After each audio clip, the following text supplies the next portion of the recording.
Poor parents command their child, don't really speak, don't communicate, and don't keep promises, okay? All right, so poor parents do these three things. And we know that if they do these three things, the outcome won't be so good, okay? And the reason why they do this is that they're not playing a game to improve their kids' outcome. They're playing a game to get along with other parents, okay? Colleagues, family, okay? So another saying this is this: police, boss, family. All right, so as a parent, you're trying to figure out how to negotiate with the police, with your boss, and with your family. So if you're a poor person, and the police knows you're a poor person, the police is gonna bully you. And if you fight back, the police will probably put you in jail. So it's very important that you accept authority, you don't challenge authority, because if you do, you're probably getting into trouble. Your boss, right? If you're a poor person, your boss will just command you about. And so it's very important that your child knows how to take orders. Rather than ask questions, rather than debate, your child must learn how to just follow orders, or at least keep his mouth shut, okay? And then family is about maintaining good relations with those who can most support you. And that often means the same values. So if your family members or your friends, if they are parenting their child in this manner, you're also going to copy them, okay? Imitation, all right?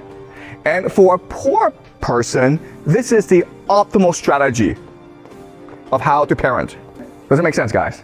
Because if you do it another way, okay? If you choose to be a friend to your child, if you choose to communicate, if you choose to keep your promises, then your friends and your family will think that you're doing something wrong. You understand? They won't think, oh my God, you are an enlightened parent who's read a lot of parenting books and great for you. They don't think there's something wrong with you. So my wife and I have 3 kids, okay? My parenting style. So my wife and I have 3 kids. And this is how we parent our kid, okay? First of all, we give our child a lot of freedom.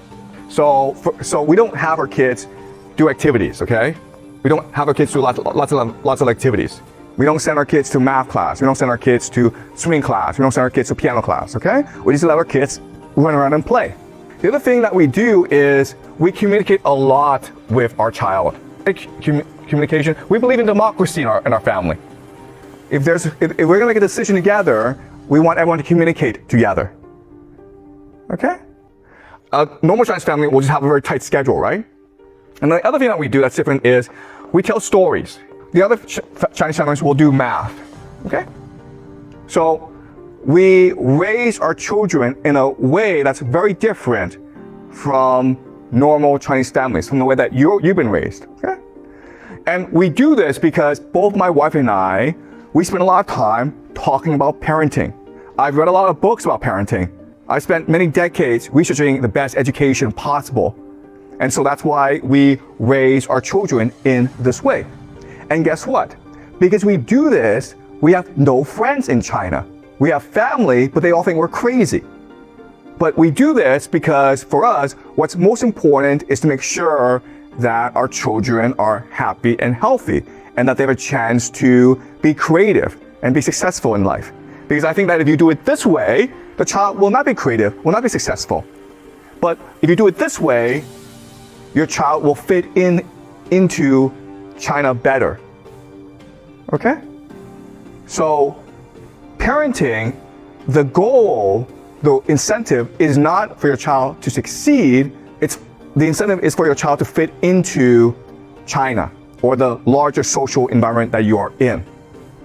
And that's why it's very hard to change the way people behave. And that's why social structures are extremely rigid, because the game they're playing is often just to fit into their environment.